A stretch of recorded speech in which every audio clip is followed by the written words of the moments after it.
Ashley, and I am with the PHRA. I am the marketing director, but one of the great things I get to do is come out to all the farms in PA and meet the new babies. So today we are here with this little girl. This is a filly, and her name is Lipstick Lizzie. Lipstick Lizzie. She would be really mad at me. And she is about 48 days old. So she is growing up here nice and strong. One of the cool things about Lipstick Lizzie was she actually had to go to the horsey hospital. She was a little bit sick when she was born. She had an infection in her back leg, but she is all better now. They got her all straight, put her on some antibiotics, and she is now doing much better. She'll get a little excited here probably during this and run around the stall if I don't pay enough attention to her. She gets the zoomies, just like your dogs get the zoomies, horses get the zoomies, and they run around and exert that energy. She's mad at me. She's like, give me more treats. So they love treats, especially at this age. It's a special treat. We won't give her too many because it can upset her belly, just like if you have candy. It can upset your belly, so we try to keep the treats on a minimum, but she knows me as the treat lady. She sees the camera and she goes, oh, I know what's going to happen. I'm going to harass her till I get more. So I'm not feeling very well from being in the classroom. She's doing very well. So she needs a lot to eat. She feeds on mom. She's a mammal, so she drinks mom's milk about every 30 minutes, which is really important that she gets that nutrients from mom. When horses are born, we want to make sure that they're on mom feeding and standing, especially during that first hour, because they need to get the colostrum. And the colostrum helps them. It's that first milk that comes from mom that helps them get the nutrients and the antibodies to help her fight off any infections or other diseases, and just kind of gives her immune system a good boost. So we always like to make sure that horses are standing, because they have to be able to stand a drink from mom within the first hour. They're usually walking. Why aren't you? Come over here. Come this way. She's not really hungry anymore. She just kind of wants to investigate my apparel. So we want to make sure that they're standing, walking, and they can even run within 3 hours of being born. Sometimes they need a little help standing at first. Their legs are a little wobbly, so we'll get in the stall with them and help them get their footing before letting them drink. So just getting them used to their legs. And as you can see, I don't know if you guys, she has very long legs. Horses are born with their legs almost the same length they have as adulthood. They're not full length, but they're very, very tall. If she stands next to mom, you'll notice she's a lot more leg than body. So that is something that's neat about horses, these long legs, and they also look very funny sometimes when they're trying to figure out how they work. Lizzie here is a thoroughbred. So we're at Cabin Creek Farm. Maria was very nice to let us come out here for these virtual field trips we've been doing. And Lizzie's been a nice addition to the PHRA team. So we're here. She has about 48 thoroughbreds. One of the great things about this farm is we take care of our own, and Maria's very much promoting that by when her mares, which is the mom horses, are done breeding. We got to add someone else. When the moms are done breeding, we make sure that they're taken care of and they stay here at the farm. They can live out their days in a nice retirement pasture with all of our older mares, and they have a great time until the end of their days.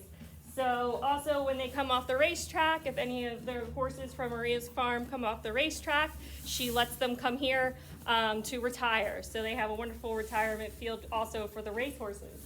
So like I said, these are thoroughbreds, and just like you have a dog, I'm sure a lot of students have a dog. You can raise your hand if you do.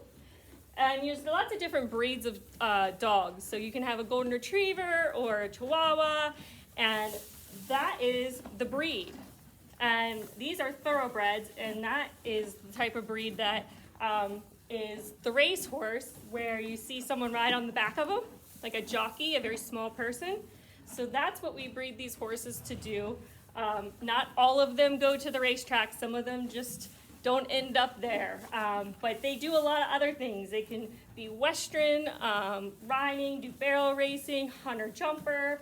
So it's not just thoroughbred racing. Of course, we would love if they all ended up being racers, but some of them just don't want to do that kind of work. So they kind of tell us what they want their career path to be. Also, they can, after they're done at the racetrack, if they go to the track and they don't seem to do well and they don't seem into it, no. They can go on to a second career, and we have a lot of aftercare programs that help retrain horses and get them adopted out. Come on, Lizzie. They don't want to see your butt. She's very excited. Say hi. All right. So does anyone have any questions about Lizzie?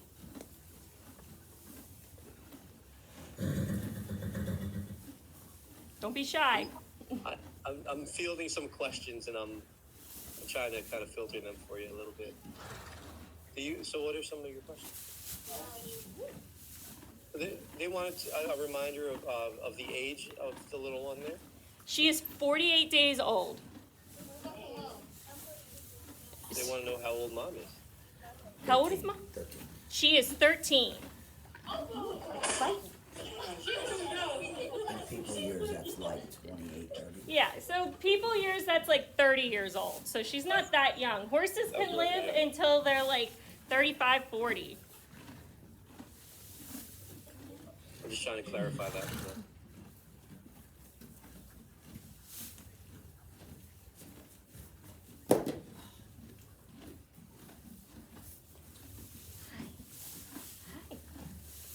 So here's Mama. I'll talk a little bit about the markings on the horses. Mom has a beautiful blaze, so that is a white blaze on her front, if she can show it to you. That's a marking that we use to identify the horses. And she also has a front white sock. So whenever you see a horse, and she has a back white sock. Whenever you see horses in the field where their foot's white, we call those socks. And it's another way that we identify horses. We put it in all of our paperwork when we register them. And she is feeding right now.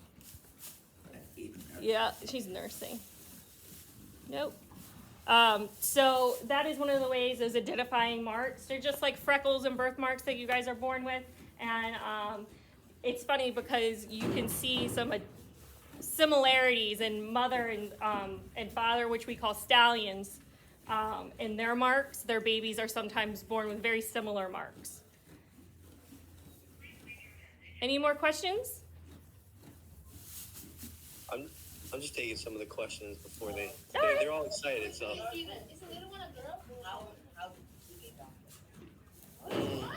I think he means how. So how do you? I think she started to talk about that a little bit. So, like, how do you keep them alive as they get older? I think that's what he's asking, and then. Right? Yeah. So she talked about how they put them out in the pasture there. Yes. So, because we're here today, we're not out in the pasture. Baby and Mama do get time in the pasture. They have a very regimented schedule. They wake up. They want to feed, and we give them fresh water as soon as they get up.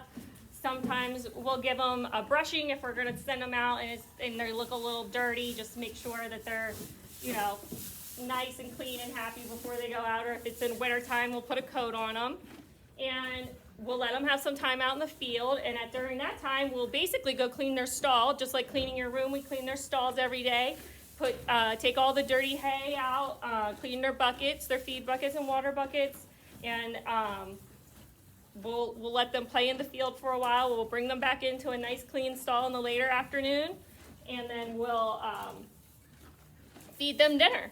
And they like their schedule. It's very funny how horses know what time it is. In the morning, they'll be all at their gate of their stall looking at us going, feed me, feed me, feed me. And very excited and very vocal in the mornings.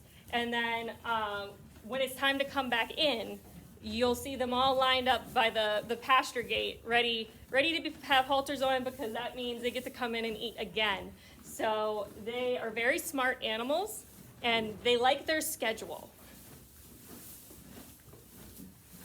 So they wanted to know specifically what the horse's favorite foods are and what they commonly would eat. Yeah, so right now we have some alfalfa. It's very green, you can see. That's probably Mama's favorite because it's nice and rich in minerals. And baby's probably favorite is Mom's milk right now. But we do have little treats. They're actually made horse treats. We don't give these horses any apples or anything, just because fruit can upset their bellies. And it can also start to make them a little bit food aggressive if you start giving them sweet treats. But I do have a friend who has a nice retired horse. His name's Seth. He's helping us out today behind the camera. His horse Giggles loves strawberry Pop-Tarts. So whenever we go up there, and she will not eat the off-brand. She has to have the Pop-Tart brand, strawberry Pop-Tarts frosted. She's very specific. So there are funny things that horses eat. I had a horse that always wanted a head of cabbage. So we gave her cabbage. There's a couple more hands up. What was your question? What do you mean by how did they carry the baby? Like while they're expecting? Oh, how do they physically pick up and move the baby around? Oh, so he's asking about, I guess what a expecting mother life is like. I guess in the weeks or the days prior to giving. Oh yes. So they are pregnant for 11 months. Sometimes they can even go up to 12 months. So that's not, you don't get worried unless they go a full year being pregnant. So that's a long time to be carrying around. But generally, they hold their weight in their belly. They get very wide. They kind of waddle. They can also get, no. All right, she's getting a little excited. Yeah. I was just telling her, yeah, that's why Mom was telling me. Can you do it right there? Yeah. Sorry. So that's why, I'm sorry. That's why Mom, her feet start to hurt and they get a little swollen in their hooves and they'll lay down and they'll roll in the field because they're trying to make baby move. So it's a lot like being a pregnant woman. I see a lot of similarities where they just want, you just want the baby out at some point. But they tell you, we don't induce or anything. We don't intervene. We let nature take its course because that is the best way for Mom to have a healthy baby and Mom to be healthy. Awesome. Hold on, I still see some. Can they keep asking, or do we have more? We have more to go, so let's take one more question. Doreen, hi. Do you have any students in your classroom that joined us that had any questions? No, my students are streaming with Mr. Travis. Okay. We're in separate rooms. I had one more class coming in, Miss Theo. I don't know if she was able to log in. Do you see her in? No. Is Miss Theo in today, Mr. Travis? No. Sure. Yeah. I'll I just emailed her. Okay. Yeah. I'll just peek over there. Alrighty, cool. Thank you. So Ashley, where is the farm located and how many horses are currently on the farm and how many foals do you have? So we are located, what's the township? Bernville, PA. I have to drive an hour and a half to get here. So we're in Bernville, PA, and there is 48 horses on the farm, and we have 4 foals right now, and this is just one of them, Lipstick Lizzie. She's super friendly. A lot of foals usually aren't. They're a little bit skittish of humans. But Lizzie here, since she spent a little bit of time in the veterinary hospital, she got real used to humans and being handled. So she's a great horse to do this with. Nice. So were any of these foals going to be trained to be future race horses, or is that something that you look to, and when do you decide that? And what do you look for in a foal when you're going to possibly make them a racer? Are you near Penn? You're near Penn National? Yeah, we're about 30 minutes from Penn National. So they have some time before they actually get to hit the racetrack. They don't race until they're 2 years old, and that's really young. So around 3 is usually the time we start really training them. But it takes a lot of time to get there. Right now, for the next year and a half, she will be just a horse in a field, being handled as much as possible. Without interfering with just, Mom and hers bond. She'll stay with Mom here until the fall, when then they'll wean her. But Yeah, we look for them just wanting to run. If they have like a good spirit and want to go out in that field and they're darting around, being able to handle other horses, being able to get on the trailer well, being saddled or things like that is what we work on a majority at the farm before we start taking them then to the racetrack to start training. That's where they'll start running on the racetrack with other horses, which they're herd animals. So they do like to run together, and we put them with a pony horse that kind of teaches them. We call them pony horses at the track when they're training, and it has a trainer on it, and a jockey is usually on the horse that is being trained. Oh, we had another one. So that is what we do at the track, and then we'll start gate training them, and that's where we start schooling them through the gates, walking them through the gate, because that's the starting gate that when you see it on TV, that little tight space they have to get into, we want to make sure they're really comfortable with that. And some horses don't make it past that point, and then we're like, nope, they're never gonna, we might not have to look for a different career. But we really let the horses tell us if they want to race, we'll know, and point them in the right directions. The horses that don't, we have great aftercare programs, like I said, that will take them and retrain them and then place them in homes if they're going to be a hunter or a jumper, what kind of things that they would excel at. Thank you. Do you foresee any field trips in the future for Yes. classes? Absolutely. We'd love to bring classes out to the farm. We were still dealing with COVID when we started thinking about this back in October. So we went the virtual route because we didn't know how things were going to be. But yes, we would love to bring field trips out to the farm, to the racetrack. That is definitely something we're interested in. Oh, I'm interested in that too. I'm a fellow Pennsylvania, but I'm in the Poconos. Oh, we have a track up there. So Yes. No track up there. So no, yes, I go we have a to track the in park. Pocono. We I have go a to harness park. track at Pocono at Mohegan Sun.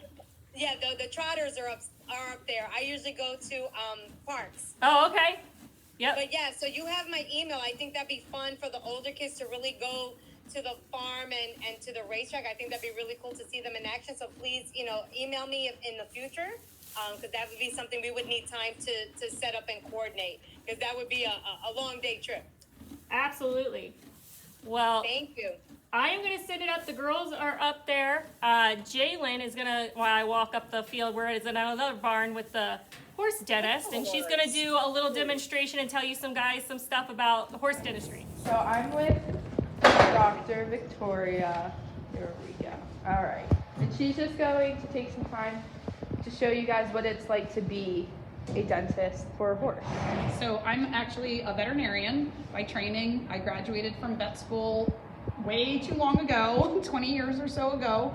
And one of the things that we're trained in how to do is horse dental work. We also do reproduction, so we help make those babies that you guys were looking at. We also do like medical stuff for like colic, sick horses that have belly pain. We do when they cut themselves, all sorts of things in our job. So that's one of the nice exciting things of being a vet. You never know what you're gonna see today. So today we have Sippy, who's gonna be our volunteer here, and she's gonna actually get her teeth done. One of the reasons is that she actually had difficulty in chewing her hay the other night, and she actually choked.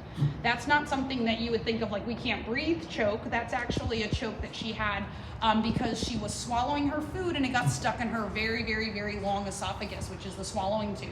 So she thankfully was able to resolve that. So Sippy is still with us, but now as you know, her teeth are really sharp and she needs to have them filed down. Horses are animals that their teeth constantly grow. So we get teeth, and I have a demonstration of teeth over here too for you guys. But we have teeth that we get, and when we're babies, we start with our baby teeth and we lose some of those, and then we get our full adult teeth. Horses also have teeth that grow. Now these are not baby teeth. This is a baby horse tooth, and this is an adult tooth that we had to take out because it had an infection at the base.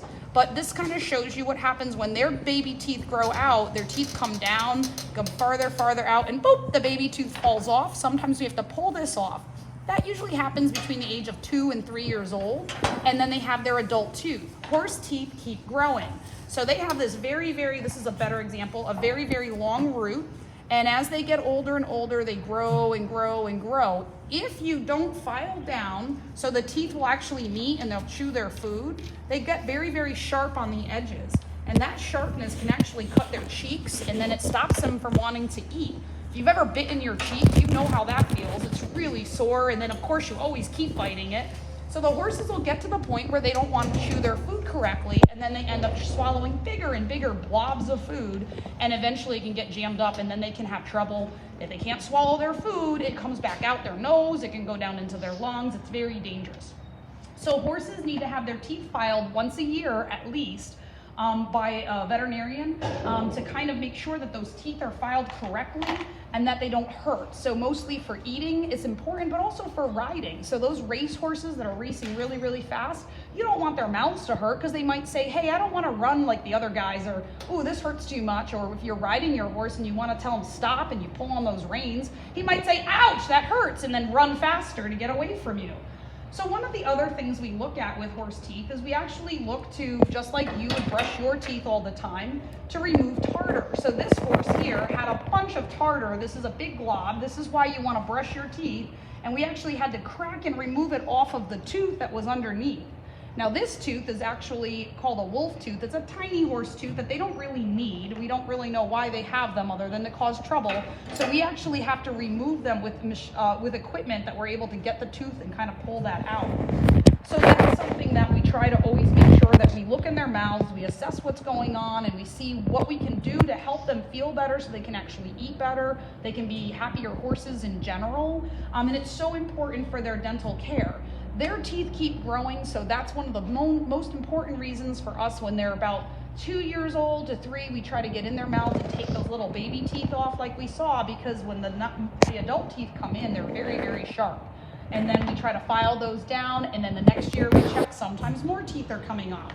So basically it's something that's pretty important for horses to have, just like you go to the dentist hopefully once a year and you brush your teeth every day, twice a day ideally. Horses don't. So it's very important for us to be in there to take a feel of what's going on in their mouths, to kind of file everything down that hurts, and then remove teeth that are sick or diseased. And you can see that, like, this is an older horse's tooth. These are the roots that were in the actual jaw, in the bone. And you can see how they're round. There's some nasty looking material. We had one that has a nice hole on the side. You can see the bacteria ate through that tooth. This is a front tooth on a horse. I mean, it just ate it right up. That's painful. So that horse was really happy by the time we got that tooth out, and he could go on to eating his food and enjoying his life and not being in pain.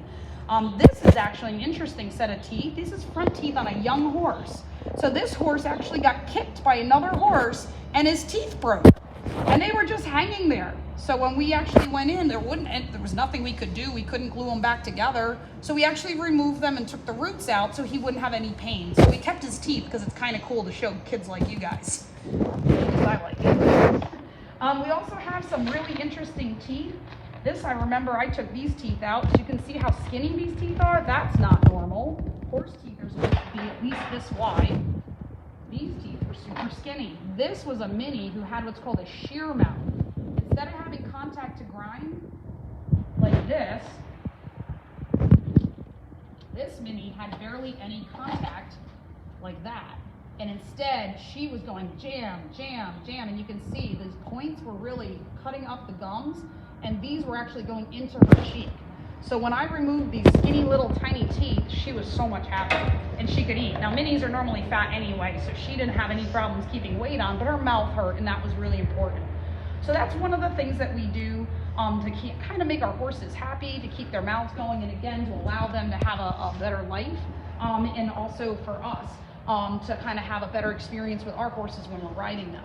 One of the things that we do as veterinary dentists, we basically use our files to file down the teeth. Do you have the older files, Amanda?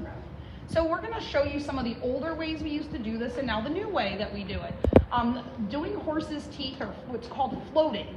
And it's kind of weird because we had a lady that worked at our clinic one time. She was a secretary, didn't know anything about horses. We had a lady call her up and say, hey, I need to have my 2 horses floated. So our secretary burst into laughter, thinking it was the funniest thing that we were going to bring a swimming pool over and put our horses in and float them. So the woman was very upset because our secretary didn't understand that floating did not mean float your horses in a pool or swimming. It meant to file the teeth down.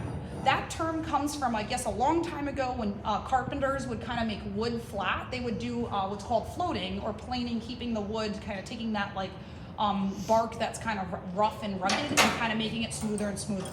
That's what we do. We do not make the surface that the horses grind with flat. We make those sharp points that are poking and jabbing, we take those off. So horses, like if you think about how we chew, we kind of chew like this. A little up and down, a little side to side. Horses chew side to side, but they also chew front to back. So they're almost doing sort of this. We call it the chew dance. So what they're doing is when they're grinding their food, they're eating grain, they're eating oats, they're eating hay. They have to chew that really well before they swallow it, otherwise they can't get the nutrition from it. So if your mom or dad ever yelled at you for chewing your food too fast and swallowing it too quickly, you could also choke too, but not as badly as a horse would. So the reason is that it helps your body actually process the food, and then they're able to get more nutrition from it, so they keep their weight up. When their teeth hurt and their mouth hurts, they will not chew correctly, and they'll swallow it quickly. They'll be like, oh, that hurt, they'll swallow it, or they'll spit it out. And then they're just like, that piece of hay bit me. I'm gonna throw it on the ground there. I'm afraid of it. Horses don't understand, my teeth hurt. I need to get my teeth floated, and they come up to you and open their mouth and say, look inside. So we have to be aware of these different signs that we see in horses that kind of tell us that these animals are in pain or need help. Or, like we recommend, we give you a card in the mail that says, hey, your horse is due for its float once a year. If you stay on once a year floating from when they're young till about the time they're about 18, they can sometimes skip a year or two when they get older because their teeth stop growing. They don't have as much root. When they slow down, we can kind of just be in their mouths to start to restructure how they connect, as opposed to just getting rid of the sharp points. So then it becomes more of a concern for comfort. And as they get older and older, as you can see by our box of teeth, there's a lot of teeth that end up having to get pulled out. So that's really important for these guys. Again, if their mouths hurt or their teeth hurt, we want to keep them happy. We want to make sure that they can gain weight correctly. So back in the day, and I'm talking, you can go back into history and look at some of these in veterinary museums. These are the old style floats we had. Somebody had a great idea. Let's put some grinding bits on a long stick and shove it in the horse's mouth. Back in the day, people would just go, and they'd make a lot of sound. The horse would be awake, his head be in the air. They'd be like, yep, we floated the teeth. We've learned over the years that that's not a very good way to float teeth. So they started to change the type of material. This is a carbide blade. And then we used to have to do this over and over and over again by hand. So I was the motor grinding on those teeth. So what would happen is you'd have your horse teeth and you'd do this and you'd file and you'd be like, oh, I'm gonna try it. And then the horse's tongue would go pop and you'd be like, oh, not again, stop fighting me. So over time, veterinarians realized this is ridiculous. It's old school work. It's what they did back in like probably the 6th century, for crying out loud. It's old. So the Canadians, thank God, came up with this great idea of using a power float. So this is a DeWalt drill that they changed, and it has a connection that can go onto this. Now this is gonna scare you because it's gonna sound like you go to the dentist and get your teeth drilled.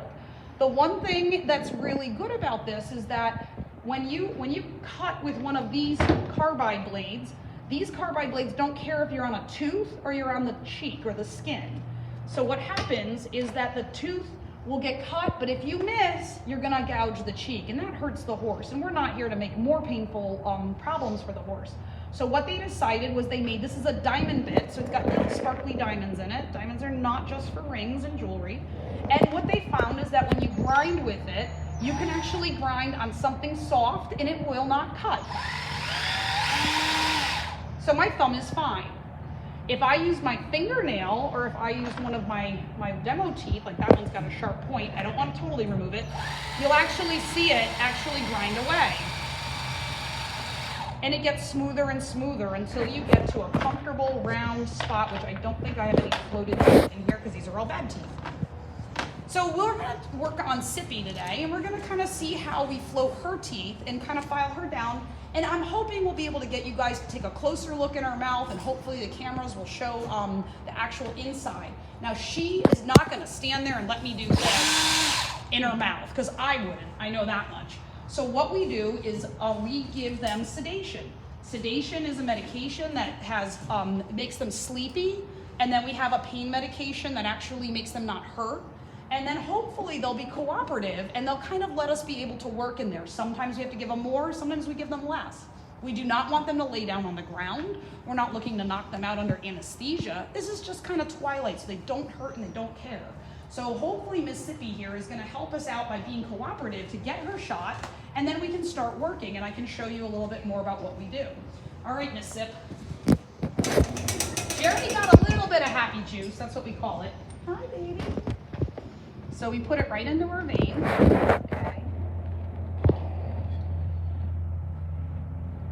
And then we have to wait. So every horse is different for how much they need and how fast it hits them. You know, we've already, I've sedated her in the past. I know how much drugs she really likes. She doesn't like her friend. You don't have to look at your friend, Zippy. I know, you just focus on us. So she's very happy to be your demo horse today. So I'm gonna have my technician throw the halter, so we need to hold her head. So horse heads are very, very heavy. If you wanna go ahead and put that up. Just don't pop her in the head. It'd be funny if you did, but.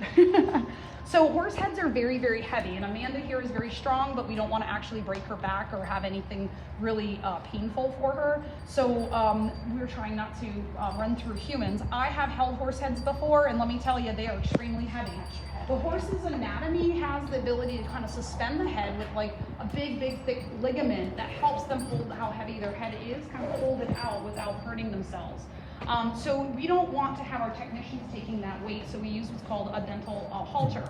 This actually has a safety release that if the horse completely freaks out, we can pull it so we don't have anyone get damaged or hurt.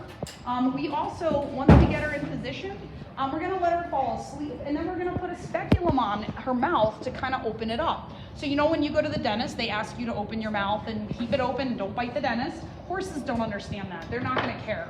So what we do is we use what's called a dental speculum, and I have my stuff here. Oops, that's a little unstable. So we have our dental speculum here, and what that does is it actually holds the mouth open for us. So basically we have this go on the horse. It looks like a bridle. It also looks very scary. Some people are like, oh my God, I don't want that horrible thing in my horse's mouth. Well, let me tell you, when you open it up and you're able to put your hand inside and actually feel the teeth and they don't bite you, I like this thing, trust me. So then we'll have a light as well that'll go inside and kind of let us see what's going on in there, because we need to look. Their teeth are so long, or they go so far back, I mean, that you actually will have teeth that go all the way up to behind their eye. And a lot of people think when you're filing with these old floats, they thought a couple sounds, I hear that, I think we're good, we got it all completely filed down. That's not the case. So once we start showing people with the speculum that the horse has teeth that go so far back, you actually realize just how much work wasn't being done on some of these horses by the old style guys. You'll still find the occasional person who thinks that they're doing a great job by floating the horse's teeth, filing them down. Come on, Sippy.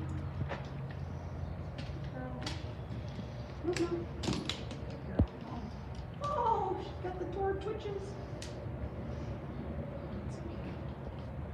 So basically, you'll have some people that'll still insist on filing their teeth down with the old floats, and you're really not doing as good of a job.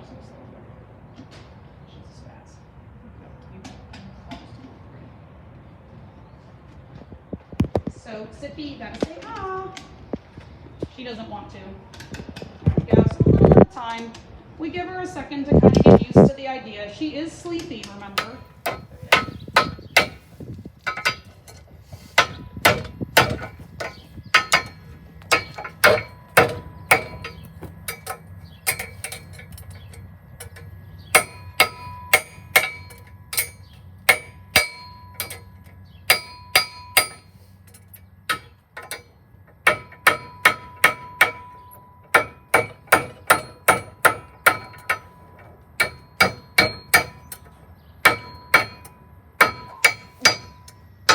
They're all hammering with you. We have little farriers in the making. This is for like the Belgians and Percherons, stuff like that. A lot of the people around here don't shoe them unless they're showing, and then they would have little different shoes on than this though. This shoe is for the Amish road horses, for the buggies, has cleats on it, kind of like your cleats for baseball and stuff like that. And then you select that shoe and put it on the foot. But you still need to shape it, maybe widen the shoe a little bigger or smaller or whatever. Jack.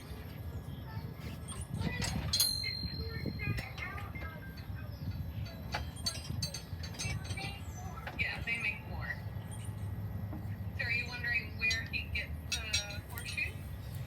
I think someone makes them, I believe. Am I correct? Yeah, there's manufacturers all over the world that make shoes